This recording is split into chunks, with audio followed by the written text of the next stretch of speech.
ओम श्री परमात्मने नमः। ओम श्री गुरुभ्यो नमः। ओम परम ऋषिभ्यो नमः। ओम मातृशक्तये नमः। ओम असतो मा सत्वमय तमसो मा ज्योतिर्गमय मृत्योर्मामृतंगमय। ओम शांति शांति शांति। उपनिषद 348 बृहदारण्यक उपनिषद की 73वीं कक्षा है और ये चतुर्थ अध्याय।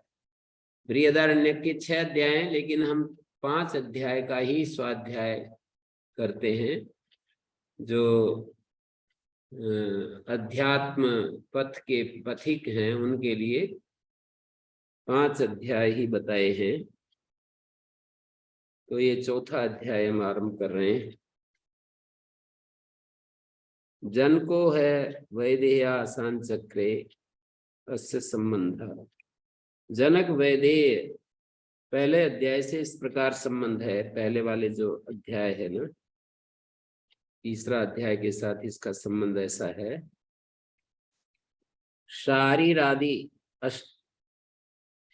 शारीराद्यान अष्टौ पुरुषान् निरूह्य प्रत्युह्य पुनर्हृदये दिग्भेदेन च पुनः पंचधा वीर्य हृदये प्रत्युह्य हृदयं शरीरं च पुनरन्योन्य प्रतिष्ठम्।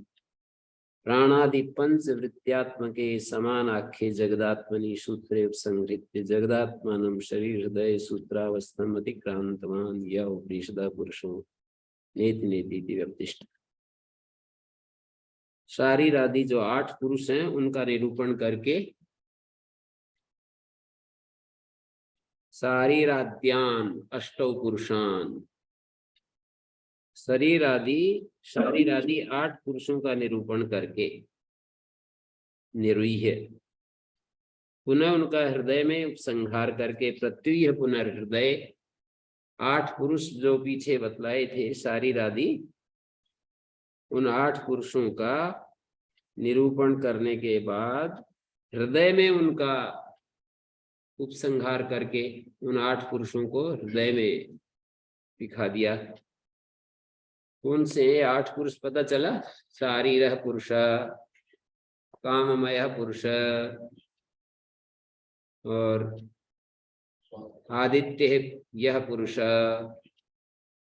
ऐसे शारीर आदि 8 पुरुष जो है ये जी प्राण के मुख्य 8 के 8 प्रकार। फिर उसके बाद एक दे देंगे दिशा देते हैं। उनसे उसमें दिए थे ये नौवे में ही ना।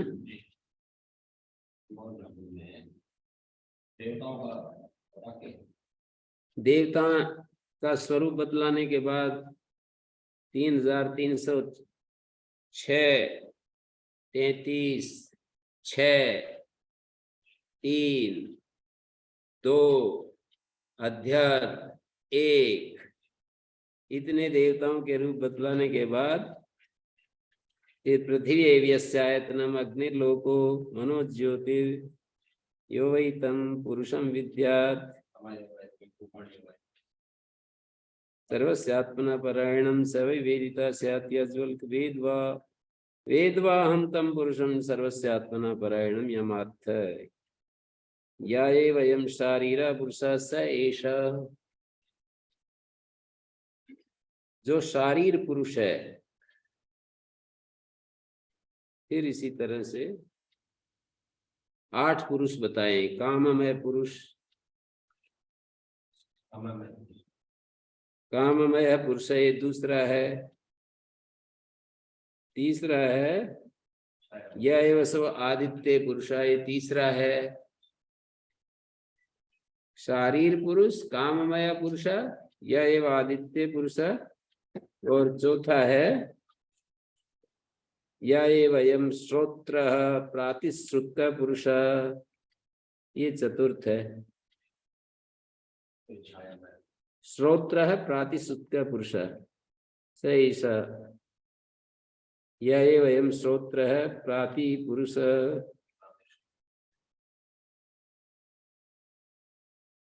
तो चौथा हो गया श्रोत्र प्रातिशुद्ध का, और पांचवा हो गया छायामय पुरुष, तमय व्यस्यायतनम इत्यादि छायामय पुरुष। और छठा है यह एवं आदर्शे पुरुष, जो आदर्श में पुरुष है।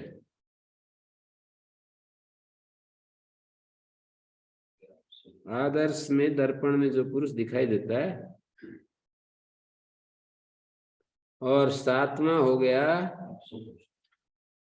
या असौ या एवं पुत्रमय, नहीं, या एवं अपसु पुरुष, ये सातवां। और या एवं पुत्रमय पुरुष सैषा। ये सोपाधिक 8 पुरुषों का वर्णन करके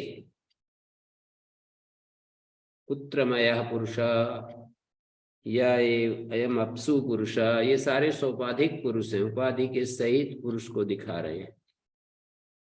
तो शारीर पुरुष, जो हम शरीर में होने वाला जो रस रक्त धातुएं होती हैं उसको शारीर पुरुष का है। माता के शरीर में होने वाली जो धातुएं।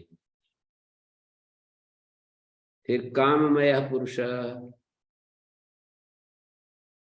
तीसरा या एवं स्वादित्य पुरुष, चौथा प्रातिश्रुत का पुरुष है। ये वसो प्रातिश्रुत का, ध्वनि में जो सुनाई पड़ रहा है, प्रत्येक ध्वनि ध्वनि में जो सुनाई पड़ रहा है। या ये वसो श्रौत्र प्रातिश्रुत का पुरुष, या ये वसो छायामय पुरुष, या हे वसो पुत्रमया पुरुष। इससे पहले एक और है ना, अपसु पुरुष, या ये वसो अपसु पुरुष। हाँ, ये हो गए आदर्श पुरुष, या ये वसो आदर्श पुरुष। तो इस तरह से ये 8 पुरुषों का निरूपण करके प्रत्युह पुनर्हृदय, और उसका हृदय में उपसंहार करके हैं। क्या कह रहे? हृदय में उपसंहार, हृदय में उपसंहार किया है उसका।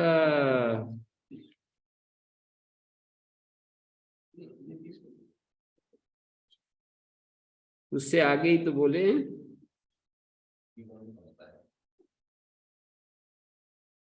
उससे आगे ही बताएं। जिस तरह से ये अष्टधा देवलोक पुरुष भेदेन त्रिधा त्रिधात्मानं प्रविज्य साकल्य दिवस याज्वल काम स्विधि में ब्राह्मणा, याज्वल की दिवस साकल्य वेदन गुरु पंचालनम ब्राह्मणा नत्यवादी। इसके बाद ये 20वां मंत्र, किन देवत्वस्याम प्राच्याम दिशि असि आदित्य देवता स आदित्य कस्मिन् प्रतिष्ठिता। 20वां मंत्र देखिए, पिछले अध्याय वाला। किन देवत्वस्याम प्राच्याम दिशि आदित्य देवता स आदित्य कस्मिन् प्रतिष्ठिता चक्षुषी।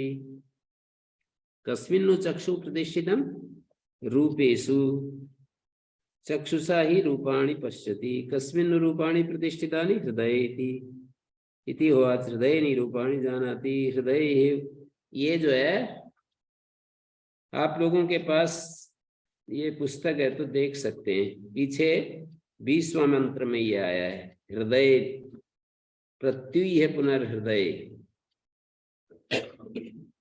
सभी पुस्तकों में एक ही संख्या है, 804। नौवें ब्राह्मण का 20 नौवें ब्राह्मण का 20 में बता रहा हूँ। तीसरे अध्याय के 9वें ब्राह्मण का 20वां मंत्र। तो प्रत्युह पुनर्हृदय, फिर उसको हृदय में उपसंहार करके।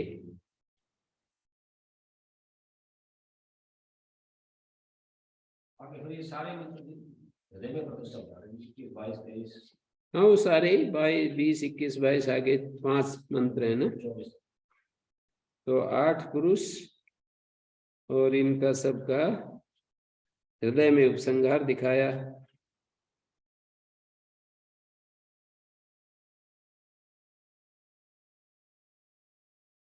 तो अष्टो पुरुषान,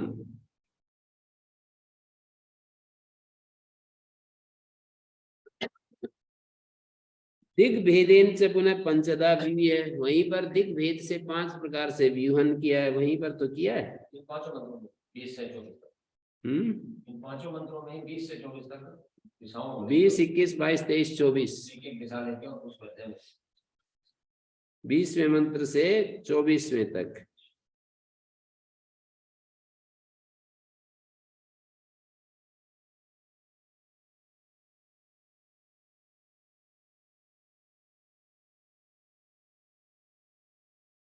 तो ये सब हो गए दिग्भेदेन।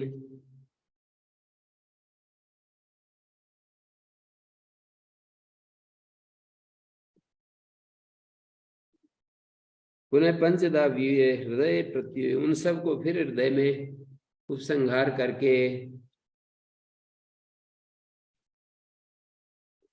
ये दिग्भेद से पंचदा व्यूहन करके हृदय में उपसंहार करके, और पहले भी यही बात कह दी, अष्टौ पुरुषान निरूय प्रत्युह्य पुनर्हृदय, फिर उनका हृदय में प्रत्युहन जो है,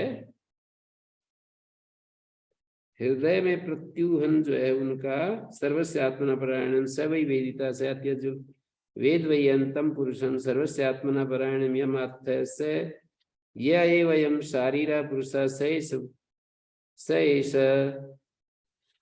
ये वही है जो आप पूछ रहे हैं। वदैव साकल्य, और कुछ पूछना है तो पूछिए। तस्य का देवता, उसका देवता कौन है?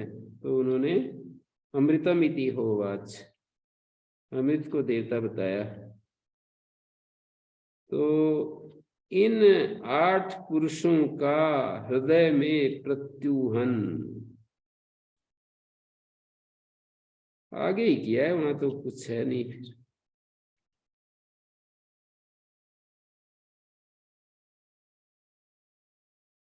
हृदय लोक तो सबको पता है, 10वें से लेकर 17वें तक यहाँ पे सबका हृदय लोक होता है। वो आदित्य किसमें प्रतिष्ठित है? तो चक्षुषी, चक्षु किसमें रूपों में, चक्षुषाई रूपाणी प्रसिद्धि कस्मिन रूपाणी प्रतिष्ठितानि हृदय थी। ये जो पंचदा विभाग है इसको हृदय में उपसंहार किया है, पंचदा पुरुष का हृदय में उपसंहार किया है।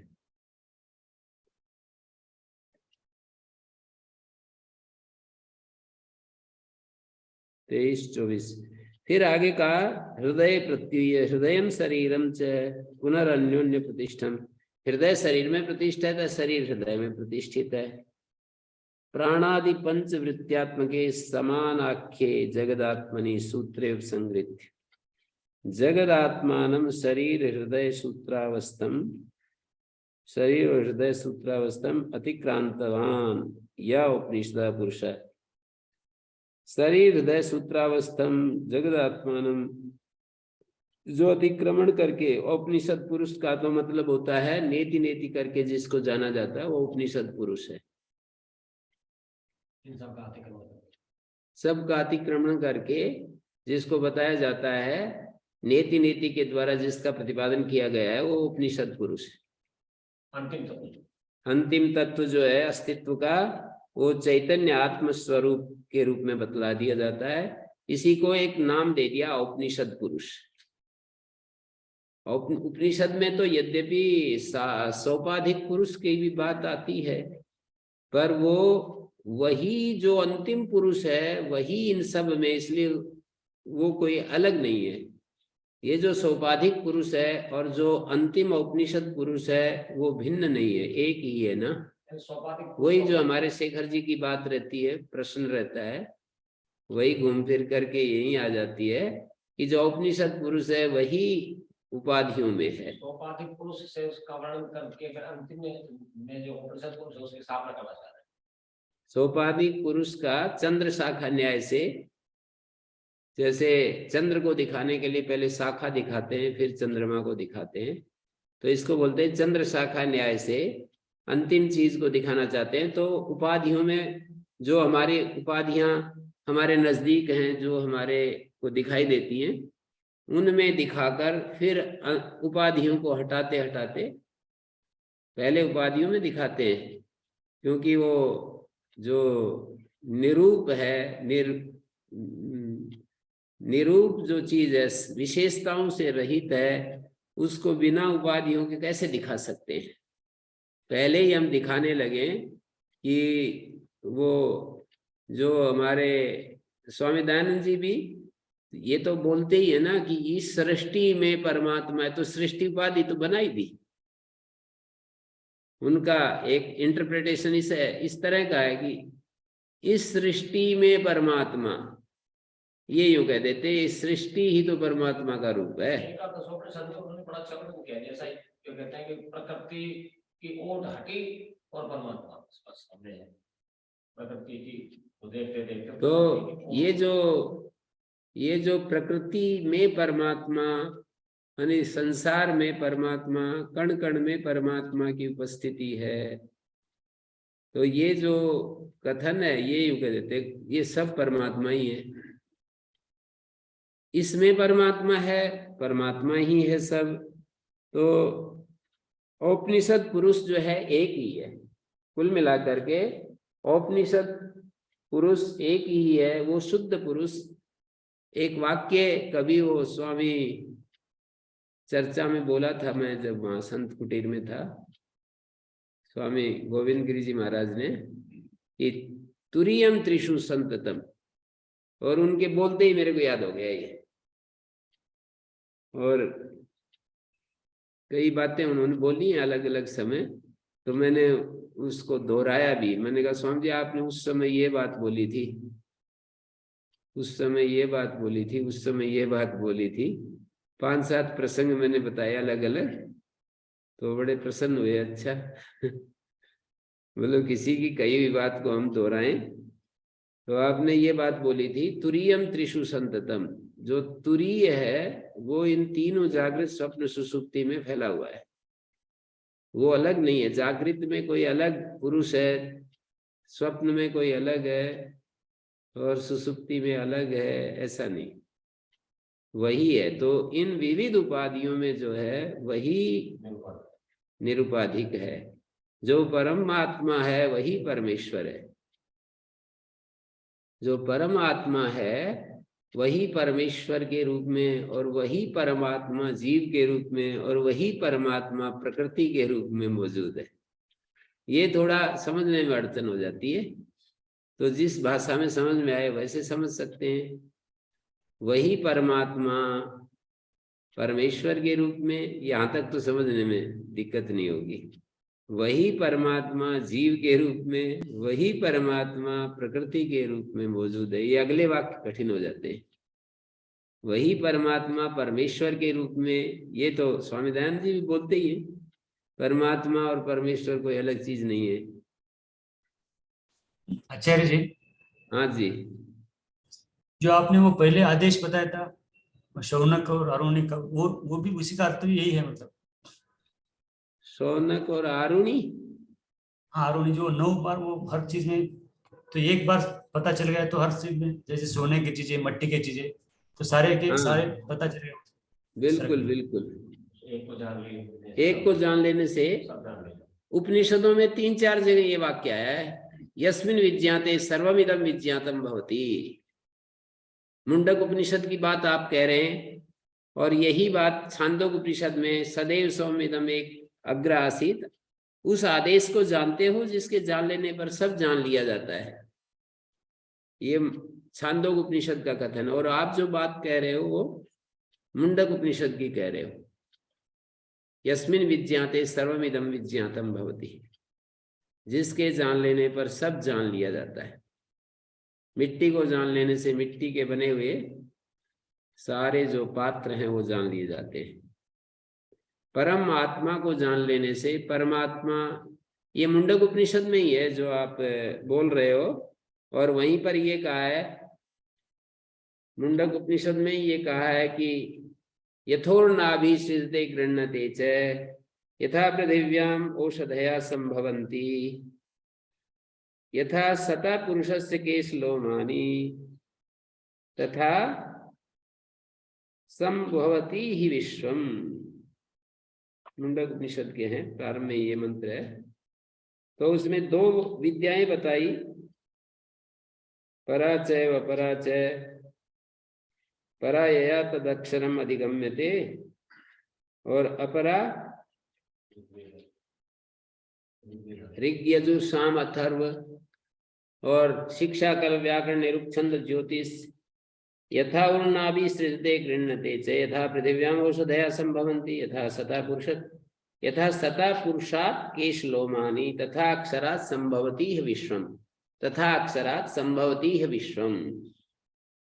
जैसे पुरुष से केशलोम होते हैं, अपने भीतर से ही किसी बाह्य निमित्त की अपेक्षा नहीं करता है। जैसे संसार में कोई ऐसा उदाहरण हमें इस तरह का बाहर नहीं मिलता कि जैसे कुम्हार ने अपने में से घड़ा बना दिया हो, जुलाहे ने अपने में से तंतु बना दिया हो, और मकड़ी ने अपने में से जाला बना दिया, और पुरुष ने अपने में से केशलोम को पैदा किया, पृथ्वी में अपने से औषधियां पैदा हुई। तथा अक्षरात् संभवती, 3 उदाहरण दे करके, और दीपक अलंकार बोलते हैं इसको। तथा अक्षरात् संभवती है विश्वम, ये सारा विश्व उस अक्षर से संभूत हुआ है। और यहाँ पर ये आपने जो बात उठाई, यहाँ पर देह वही विद्ये वेदितव्ये ब्रह्म विदो वदंती पराचय व पराचय। हाँ, ये है ना, सोन को है महाशालो अंगिरसम विधिवत उपसन्ना वृक्ष।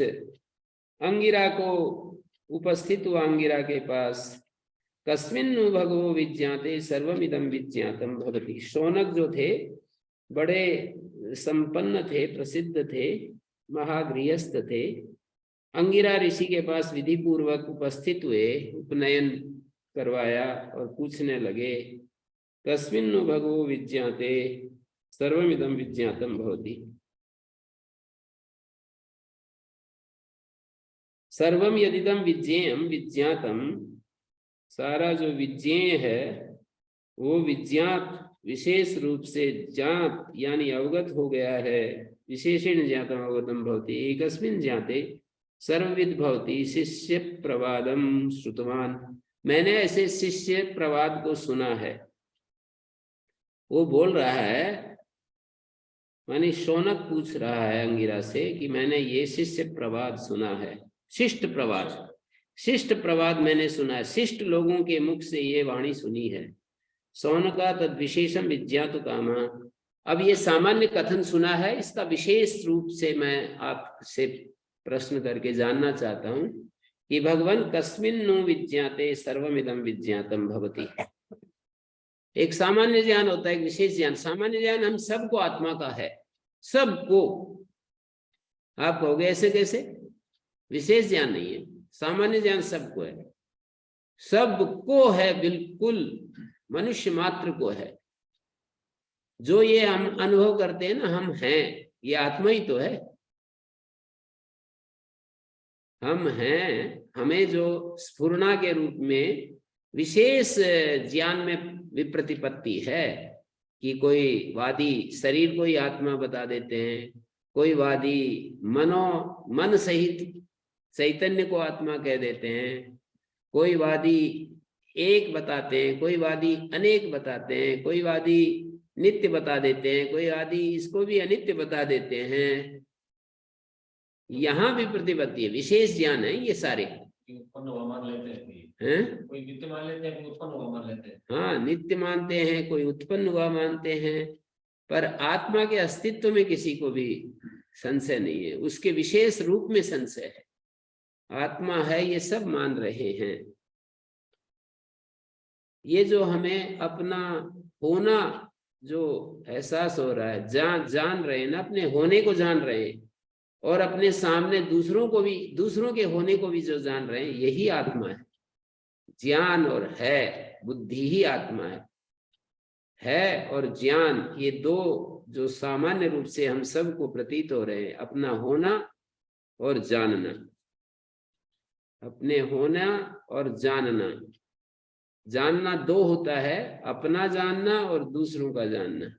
अपने होने को और दूसरों के होने को जानना, यही आत्मा है। ये सामान्य रूप से सबको स्वीकार्य है। तो सौनक महाशाल ने पूछा कि हमने ये शिष्ट प्रवाद सुना है, शिष्ट लोगों के मुख से ये बात सुनी है कि जो कुछ एक तत्व को जान लेने से सब जान लिया जाता है, तो वो तद विशेषम विज्ञातु कामा कस्मिन विज्ञाते। लोग सामान्य दृष्टि से भी जान करके ये बात पूछ सकते हैं। सुवर्ण आदि सकल भेदा सुवर्णत्वात् एकत्व विज्ञानेन विज्ञायमाना लौकिकई। स्वर्ण आदि सारे जो टुकड़े हैं, खंड हैं अलग अलग, वो सारे स्वर्ण होते हैं। स्वर्णत्वेन स्वर्णत्वात्, सुवर्ण होने से वो सुवर्ण है। एकत्व विज्ञानेन विज्ञायमाना किन्नु अस्ति सर्वस्य जगत भेदस्य एकम कारणम। जगत भेद का, सारे जगत भेद का एक कारण क्या है? यदि एकस्मिन् विज्ञाते सर्वं विज्ञातम होती। तो ये प्रश्न किया, ननु अविदिते ही कस्मिन् इति प्रश्नोनुपन्न। कहते हैं आप जानते तो हो नहीं और पूछ रहे हो कि कस्मिन्। प्रश्न किया ना कि किसके जानने पर, मन यस्मिन् विज्ञाते सर्वम इदम, जिसके जान लेने पर, ननु अविदिते ही कस्मिन्, कस्मिन् के अविदित अवस्था में आप प्रश्न कैसे कर रहे हैं? किम अस्ति तदा प्रश्नो युक्ता।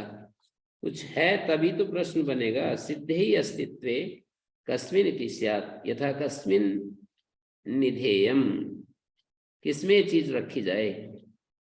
तो कह रहे नहीं, ऐसी बात नहीं है, ये बात नहीं है। अक्षर बाहुल्याद आयास भीरुत्वात् प्रश्न संभवते।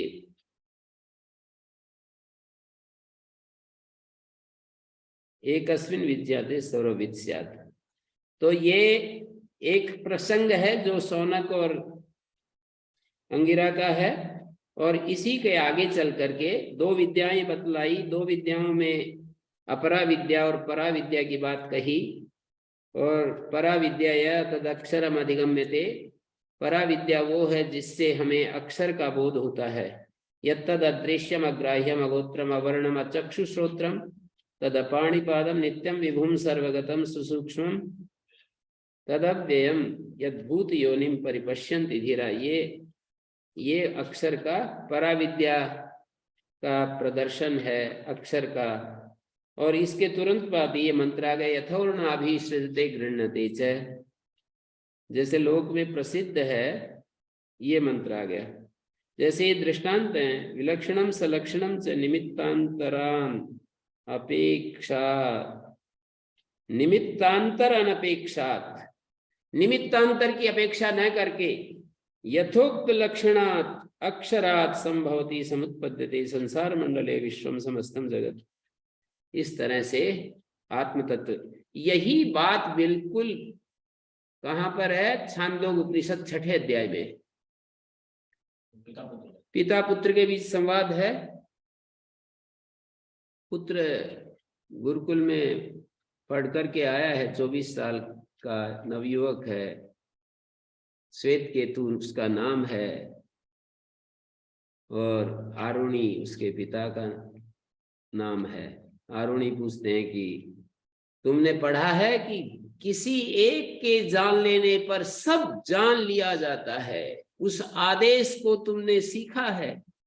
पुत्र कहता है नहीं, ऐसा आदेश मैंने नहीं सीखा है कि एक को जान लेने से सब जान लिया जाता है। तो ये भी प्रसंग वहां पर बिल्कुल इससे मिलता जुलता है। एक प्रसंग और है कहीं कि जहां पर ये ऐसी ही बात है। ये प्रसंग है गार्गी या मैत्रेयी याज्वल्क संवाद में एक तीसरा प्रसंग भी है।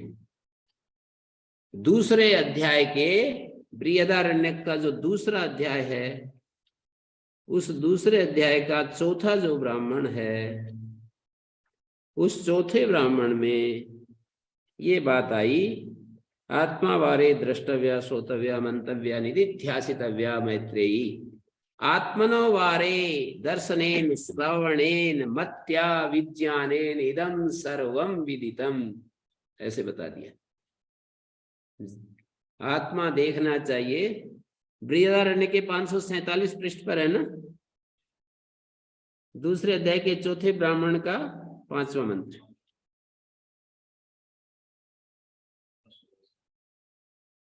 आत्मा वारे द्रष्टव्या श्रोतव्या मंतव्या निधिध्यासितव्या मैत्रेयी, आत्मनो वारे दर्शनेन श्रवणेन मत्या विज्ञानेन इदं सर्वं विदितम। बिल्कुल वैसा ही है ये भी।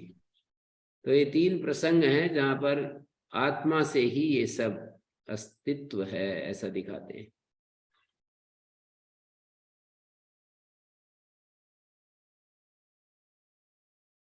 तो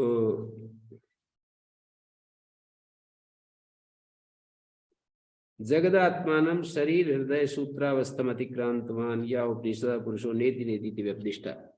नेति नेति करके जिसका व्यपदेश माने उसकी उपाधियां, उपाधियों के साथ उसको दिखाया और फिर उपाधियों को हटा करके दिखा दिया। उपाधियों के साथ यदि नहीं दिखाते तो उसको दिखाना ही बड़ा मुश्किल हो जाता है, ऐसा उपनिषद कहता है बार बार। पहले उपाधियों के साथ दिखा दिया, फिर इसलिए एक पंक्ति हमें सुनने को मिलती है यहाँ पर अद्वैत मत में,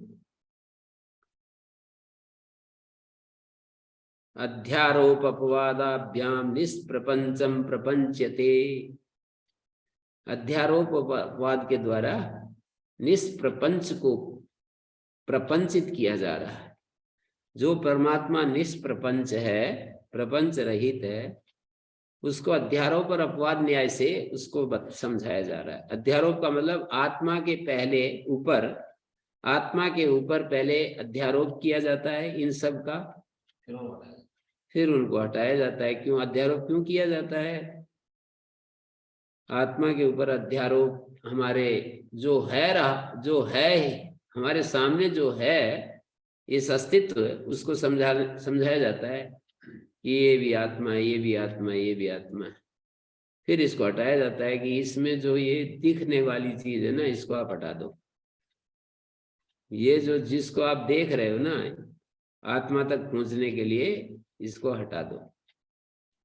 फिर जिसको आप सूंघ रहे हो उसको हटा दो, जिसको आप छू रहे हो उसको हटा दो, जिसको आप सुन रहे हो उसको हटा दो, जिसको आप चख रहे हो उसको हटा दो, जिसके द्वारा देख रहे हो, जिसके द्वारा देख रहे हो उसको भी हटा दो, जिसको देख रहे हो उसको हटा दो, जिसके द्वारा देख रहे हो उसको भी हटा दो, और जो देखने वाला है ना, जो अभी देखने वाला बना हुआ है, उसको भी एक प्रकार से हटा दो।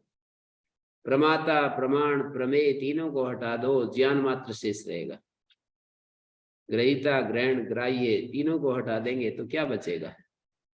अब ये सूक्ष्म बुद्धि का विषय है कि ग्रहिता को हटा देंगे तो फिर क्या बचेगा? शून्य बचेगा। ऐसा तुरंत निष्कर्ष पर आदमी पहुंच जाता है कि भाई ठीक है, ग्राह्य को हटा दिया, जो हमारे को ग्रहण हो रहा है कि शब्द, स्पर्श, रूप, रस, गंध, इनको तो हटा दिया, ये तो समझ में आता है।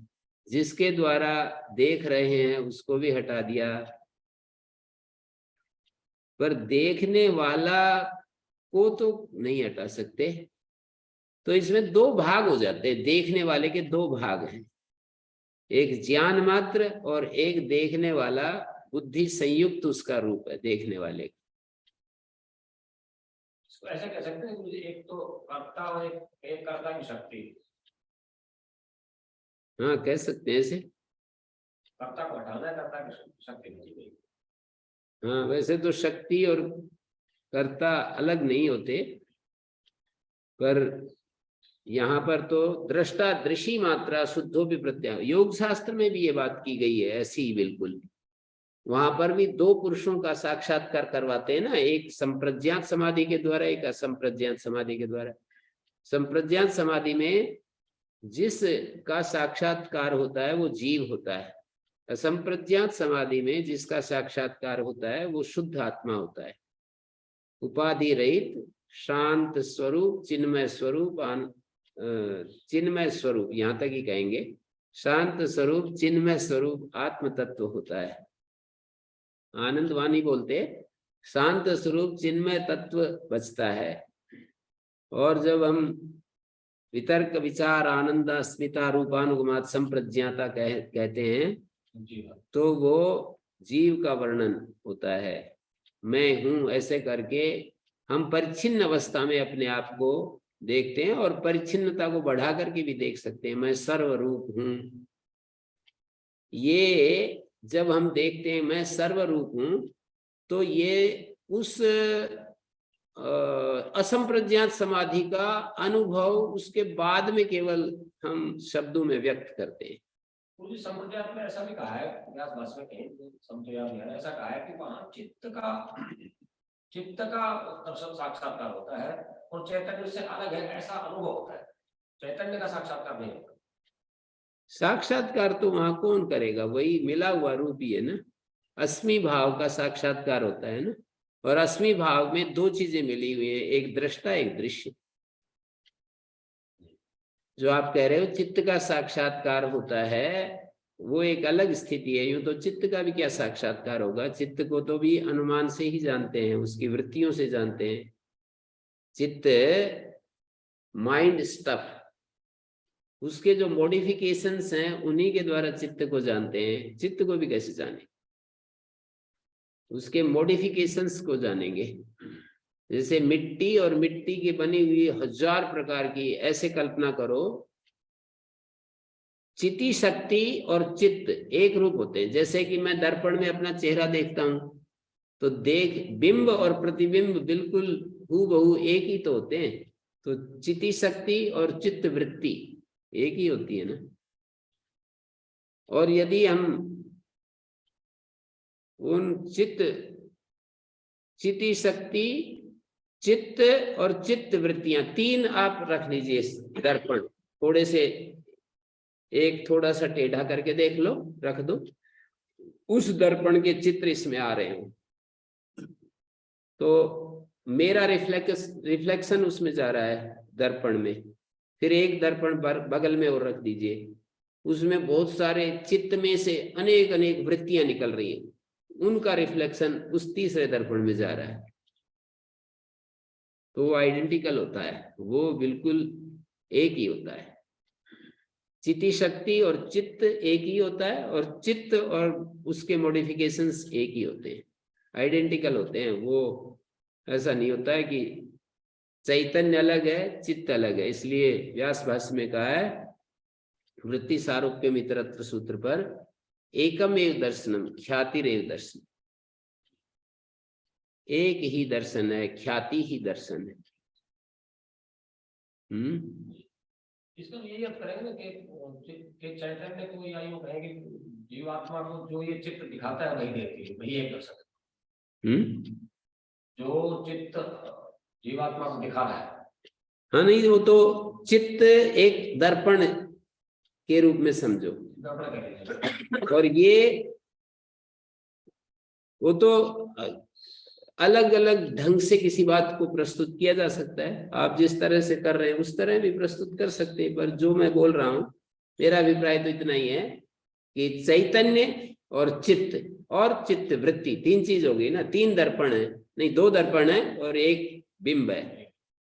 तो बिंब जब उसमें रिफ्लेक्ट होता है दर्पण में तो उसका वहां पर चित्त का दर्शन होता है, पर वहां आइडेंटिकल है। ये जो चित्त है और ये जो पुरुष है इनका अभेद होता है, अभेद होता है। और उस चित्त का, और चित्त तीसरा जो मतलब तीसरा जो दर्पण के रूप में हमारे सामने है, ये आप इस रूपक को, आप इस रूपक को समझ रहे होंगे। तीसरा किसको ले हैं? एक तो ये तो चित्त शक्ति होगी, ये चित्त हो गया, ये तीसरा तत्व क्या है? चित्त की वृत्तियां, वृत्तियां। चित्त की वृत्तियां होगी, वो चित्त से आइडेंटिकली होती हैं, वो वृत्तियां कोई अलग थोड़ी होती हैं। चित्त में जो वृत्तियां उठती हैं, मैं तो चित्त में दिख रहा हूं और चित्त वृत्तियों में दिख रहा है। तो मैं इधर दिख रहा हूं और वो वैसे ही अनेक अनेक, जैसे दर्पण हो तो वहां तक दिखता चला जाता है। कभी कभी ग्लास हाउस में हम चारों तरफ से लगे हों तो हम जिधर देखते हैं वहां हम दिखते हैं, अनंत तस्वीरें आ जाती हैं। ऐसे ही चित्त जो है अनंत वृत्तियों में दिखता है। एकम एव दर्शनम ख्यातिरेव दर्शनम, ऐसा सूत्र है, उसको समझने के लिए ये उदाहरण दिया है। एक ही दर्शन है, ख्याति ही दर्शन है, माने चैतन्य और चित्त अलग नहीं है, एकमेव। कब? जब वृत्तियों के समान रूप होता है तब, वृत्ति सारूप्य होता है तब। तो योग शास्त्र में भी चैतन्य का असंप्रज्ञान समाधि तदा दृष्टु स्वरूप अवस्थानम है, और संप्रज्ञान समाधि वितर्क विचार आनंद अस्मिता रूपानुगमात संप्रज्ञाता है।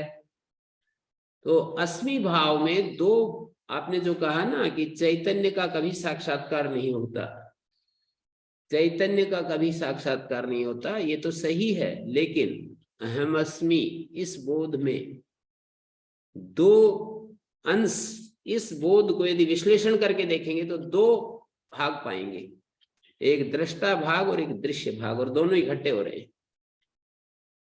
अहम अस्मि इस बोध में दृष्टा और दृश्य दोनों कंबाइंड हो रहे हैं। हाँ, अस्मिता जो विपर्य दृष्टि है, विपर्य दर्शन है, वो इसी को कहेंगे। और इसको कहेंगे तो एक बात पूछी जाती है योग शास्त्र में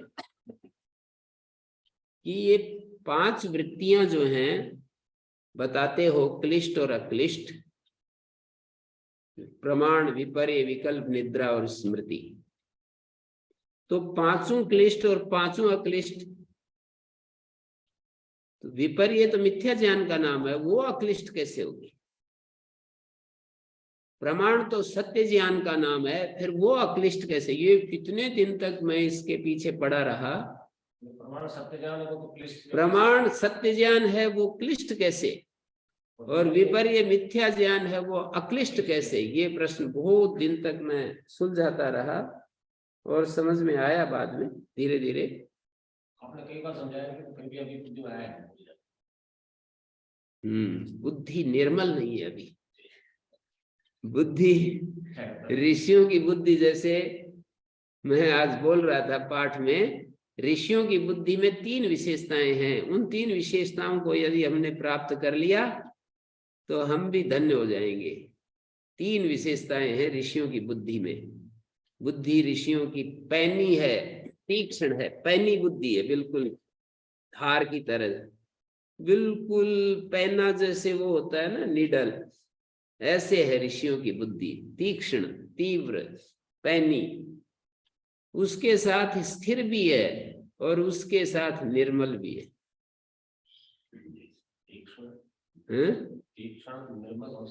हाँ, तीक्ष्ण भी है, निर्मल भी है, स्थिर भी है। तो ये 3 बुद्धि के स्वरूप, बुद्धि की 3 जो विशेषताएं हैं, ये ऋषियों में देखने को मिलती हैं। सामान्य आदमी में तीक्ष्णता मिल जाएगी, कहीं किसी किसी में स्थिरता मिल जाएगी, वो तमोगुण प्रधान हो जाएगी। जहां पर तीक्ष्णता नहीं है और स्थिरता है तो वो तमोगुण से युक्त हो जाती है। और निर्मलता तो उसका परिणाम है, जो सत्व गुण होता है ना, स्थिरता सत्व गुण से भी आती है और स्थिरता तमस से भी आती है। स्थिरता में क्या होता है, तमस भी स्थिर होता है और सत्व में भी स्थिरता होती है। लेकिन गुरु जी तमस तो ज्ञान को रोक देता है। हाँ, तो स्थिरता तो है ना उसमें भी, ज्ञान और क्रिया दोनों को रोकता है, केवल ज्ञान को नहीं। रजस क्रिया को गति देता है, मतलब क्रिया रूप होता है रजस, और तमस जो है वो ज्ञान और क्रिया दोनों को रोकने वाला है। और उधर ज्ञान जो है वो प्रकाश स्वरूप है। तो बुद्धि जो है जब प्रकाश रूप होती है, प्रकाश रूप होती है, तो दो चीजें योग दर्शन के भाषा में कहें तो प्रकाश रूप होती है, तो उसको एकदम डिसर्नमेंट, अंग्रेजी का एक शब्द बोला जाता है, डिस्क्रिमिनेशन, बिल्कुल एकदम अलग अलग दिखाई देता है, ये आत्मा है ये अनात्मा है, विवेक ख्याति बोलते हैं उसको। तो दोनों अलग अलग दिखाई देते हैं जब बुद्धि सत्व से परिपूर्ण होती है, स्थिर होती है। जैसे मैंने स्थिर शब्द बोल दिया, योग दर्शन में एकाग्र एकाग्र बोलते रहते हैं, स्थिर भी बोलते हैं कभी कभी, एकाग्र तो बोलते ही हैं, स्थिर भी बोलते हैं, तत्र स्थितो यत्नो अभ्यास। यहाँ जब यहाँ तो चैतन्य का और उनका अलग अलग दर्शन हो गया, तो फिर असंप्रज्ञात समाधि किस लिए? यहाँ जब स्पष्ट दर्शन हो गया कि ये चैतन्य है और ये संप्रज्ञात समाधि है नहीं, फिर असंप्रज्ञात क्या हो सकता है? जब यहाँ दर्शन केवल आत्मा में स्थिति। असंप्रज्ञात का मतलब तदा द्रष्टु स्वरूप अवस्था में। ऐसा तो नहीं कुछ, यहाँ संप्रज्ञात की अंतिम स्थिति में मतलब चित्त को अपना तो बोध हो गया, परंतु शेष बच गया कुछ ऐसा बोध हो, क्योंकि अगर वह चैतन्य का स्पष्ट साक्षात्कार हो गया तो फिर संप्रज्ञात की आवश्यकता ही नहीं पड़ेगी। चित्त का भी तो विलय तामपि ख्यातिम निर्णुद्धि, ऐसा हम तो शास्त्र वाले हैं, शास्त्र जैसा कह रहा है केवल वो बता रहे हैं जी। शास्त्र ये कह रहा है ताम ख्यातिम अवरुणत निर्णुद्धि, उस ख्याति को भी चित्त रुक जाती, निर्णुद्धि है तो बोलने का एक ढंग है, ताम अपि ख्यातिम निर्णुद्धि, वो ख्याति भी निरुद्ध हो जाती है। तो मैं एक बात कह रहा था कि प्रमाण वृत्ति जो होती है वो तो कैसे क्लिष्ट है, जबकि सत्य ज्ञान को ही प्रमाण कहते हैं, प्रमायुक्त ज्ञान प्रमाण, और अब विपर्य तो मिथ्या ज्ञान है वो अक्लिष्ट कैसे? तो इसका उत्तर यही दिया जाता है कि जब हम कहते हैं प्रमाण ज्ञान, प्रमाण वृत्ति, ये तो ठीक है, ये मेरा बेटा है, ये मेरी बेटी है, ये मेरे पति हैं, पर उसमें राग और द्वेष का थोड़ी कह रहे हैं कि ये यहाँ राग द्वेष नहीं है। तो जब प्रमाण, जब बेटे को बेटे के रूप में देखते हुए साथ में राग के साथ देखते हैं तो वही क्लिष्ट है, द्वेष के साथ देखते हैं तो वही क्लिष्ट है, किसी शत्रु को शत्रु के रूप में देखते हैं वही क्लिष्ट है, क्योंकि द्वेष के साथ देख रहे हैं ना। किसी एक व्यक्ति विशेष को जब हम द्वेष के साथ देखते हैं तो वही तो क्लिष्ट है। तो ये तो समझ में आ रही है, ये तो ज्यादा कठिन नहीं है। आप कहोगे कि हाँ जी आ गई, इसमें क्या कहोगे कि नहीं आई? इसमें कहोगे कि नहीं आई जी? हाँ, मतलब यही आएगा ना कि समझ में आ गई है। राग और द्वेष ये जब मिल जाते हैं किसी भी वृत्ति में तो वही क्लिष्ट हो जाती है। अविद्या मिल जाती है तो वही क्लिष्ट हो जाती है। मतलब हमारी इंद्रियों से, हमारे ज्ञान से हमने उसको देखा कि ये मेरा भाई है, तो ये तो यहाँ तक प्रमाण वृत्ति पूरी हो गई। लेकिन जब उसमें राग भी मेरा जुड़ा हुआ है तो ये क्लेश शुरू हो गया है। मैं उसको केवल एक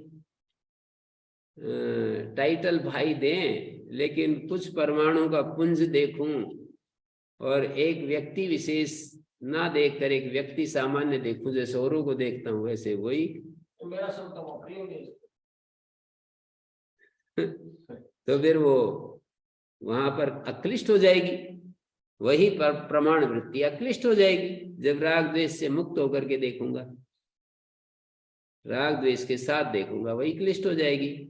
ऐसे विपर्य वृत्ति भी क्लिष्ट अक्लिष्ट कैसे है, ये प्रश्न है। इसका उत्तर ये दिया जाता है कि जब विपर्य स्थूल होता है तो क्लिष्ट होता है। शरीर को जब मैं समझता हूं, धन संपत्ति को मैं अपना स्वरूप समझता हूं, उपाधियों को जब मैं अपना स्वरूप समझता हूं, और जब मैं अपने कार्य विविध जो जीवन में कार्य किए हैं उसको मैं अपना स्वरूप समझता हूं,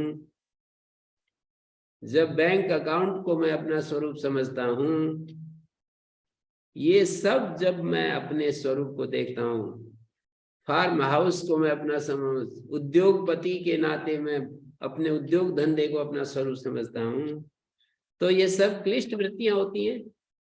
और इन सब से अलग केवल अपने होने मात्र को जब मैं अपनी बुद्धि के साथ अनुभव करता हूं, मैं हूं, ये भी विपर्य वृत्ति, ये भी अस्मिता क्लेश है। लेकिन ये वाला क्लेश, अंतिम जो क्लेश है, ये अक्लिष्ट क्लेश है। ये हमको आगे मुक्ति की तरफ ले जाता है, ना कि बंधन की तरफ। ये जितने भी क्लेश हैं, ये विपर्य के रूप में हमें बंधन की तरफ ले जाते हैं। मैं शरीर को अपना स्वरूप समझता हूँ, अपने संबंधियों को अपना सब स्वरूप समझता हूँ, तो वो तो क्लेश बंधन कारक होंगे। और अपने होने मात्र का जो अनुभव मैं करता हूँ, अहम अस्मि, मतलब कोई विशेषता दूसरी जोड़ करके अहम अस्मि नहीं। अपने शरीर को, अपने विद्या को, अपने बल को, अपने कर्म को, अपने योग्यता को, अपने पद को, अपनी प्रतिष्ठा को, इनको देख करके, इनको जोड़कर नहीं, केवल अपने होने मात्र को अपनी बुद्धि से मैं अवलोकन कर रहा हूं, तो ये अक्लिष्ट विपर्य कहलाएगा। ये क्लेश भी कह रहे हैं और अक्लिष्ट भी कह रहे हैं। क्लेश तो इसलिए कह रहे हैं कि उस परिभाषा में आता है कि अतस्मिन स बुद्धि, जो चीज नहीं है उसको वह देखना क्लेश, ये अविद्या होती है। अनात्म में आत्मदृष्टि अविद्या होती है। उस परिभाषा के अंदर अनुसार विपर्य है। अनात्म में आत्मबुद्धि, या दो चीजों को एक समझना, आत्म अनात्म के तादात्म्य के रूप में देखना, उस परिभाषा में आता है, इसलिए ये विपर्य है। और चूंकि ये विपर्य हमें मुक्ति की तरफ ले जाता है, हम वहां पहुंचने के बाद फिर बंधन थोड़ी होगा। मैं सारी चीजों से हट गया, अपने होने मात्र को। ये तो तार्किकों का आत्मदर्शन है, जिसको योग शास्त्र में विपर्य कहा है, अस्मिता क्लेश कहा है। तार्किकों का ये आत्मदर्शन है। आत्म मनसा संयोग विशेषाद आत्म प्रत्यक्षम, कारणार्थ सूत्र है, आत्मा और मन के संयोग विशेष से आत्मा का प्रत्यक्ष होता है। तो ये इसको इस दर्शन में विपर्य कहा है, वहां तो आत्मानुभव कहा है। अस्मि को ही आत्मा, हाँ, अस्मि को ही आत्मा कहा है। तो उस दर्शन में तो हमारे को उसके बाद मुक्ति की तरफ ही बढ़ते हैं ना हम। तो इस तरह से आज के बाद आप शायद नहीं कहेंगे कि नहीं समझ में आया। क्या कहेंगे? ओम आचार्य जी। हाँ जी, दयाराम जी तो पता नहीं कहेंगे कि नहीं कहेंगे, मैं अभी कह रहा हूँ जी, ये पता नहीं। नहीं आप तो ठीक है, पहले से ही आप तो कह रहे हैं। आगे मेरे को समझ में आ गया, आगे आज नया आया है ना। मेरा मतलब ये है कहने का जी, जैसे विपर्य वृत्ति क्लिष्ट और अक्लिष्ट का, देखो आचार्य मुख से ही हमने सुना है कि अभी पहले भी आपने व्याख्या की थी, शत्रु को देखते हुए ये क्लिष्ट वृत्ति है और पुत्र को देखते हुए ये अक्लिष्ट वृत्ति है। ऐसा नहीं, हमने मैंने क्यों कहा ऐसा?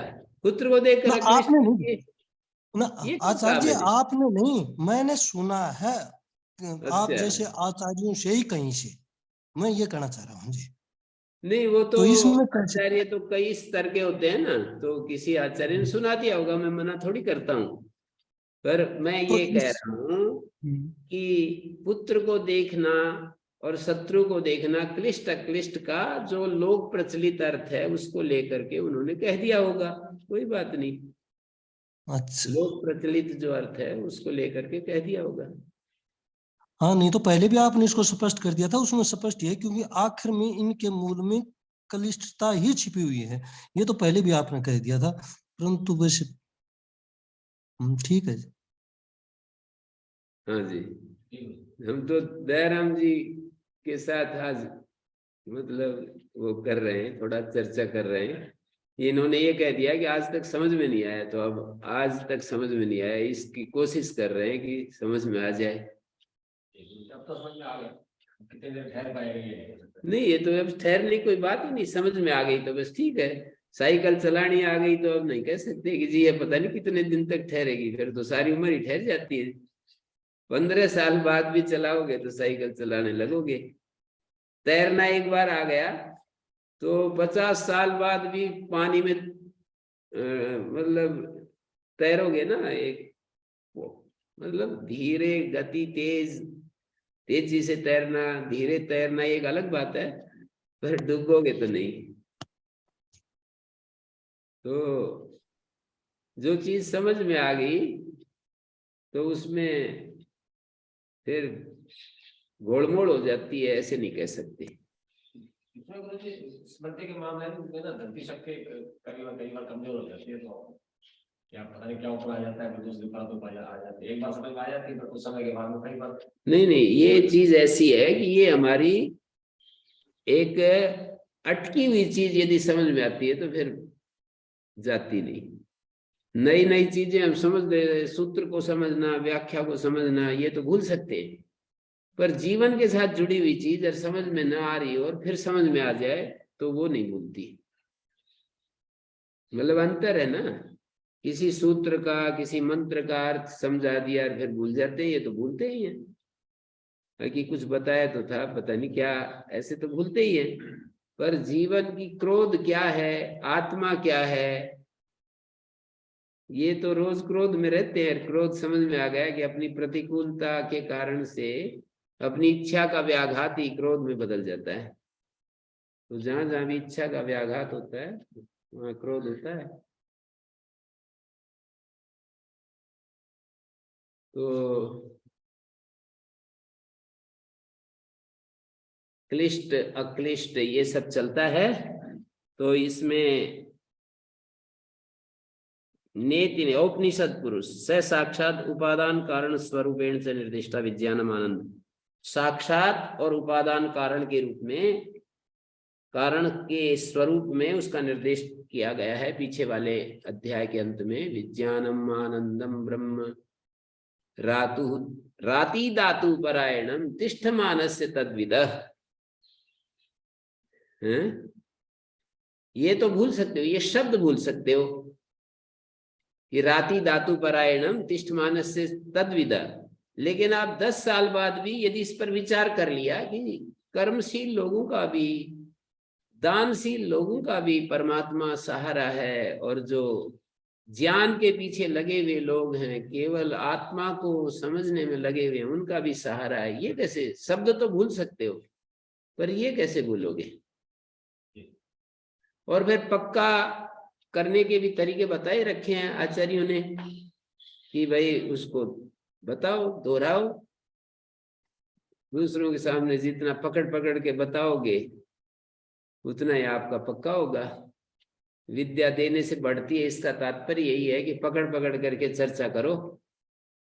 जब भी कोई मिले तब यही बात शुरू कर दो, संसार की चर्चा करने की बजाय। कोई सुने ना सुने, आप तो यही शुरू कर दो, फिर थोड़े दिन में ही पक्का हो जाएगा। जो चीज भूल आचार्य जी जाती है आपका उसको बार मोक्ष बार। आचार्य जी आपका मोक्ष पक्का है, क्योंकि गीता भी कहती है, उपनिषद भी कहती है, कठोपनिषद भी, सभी उपनिषद कहते हैं जो इस प्रकार हमारा व्याख्यान करता है वो मेरा ही प्रिय होता है और उसका मोक्ष होगा। ओहो आचार्य जी, ये बड़े तो धन्य। सही है। तो अब इन्हीं शब्दों के साथ तस्य वागादि देवता द्वारेण पुनर्अधिगमा कर्तव्य, वही जो विज्ञान आनंद ब्रह्म है ना, वागादि देवता के द्वारा उसी की प्राप्ति करनी है। अधिगम उपाय, उपायांतरार्थो, उसकी प्राप्ति का और उपायांतर इस अध्याय में शुरू करेंगे और कल से फिर आख्यायिका शुरू होगी। यहीं पर विराम देते हैं। ओम शांति शांति शांति।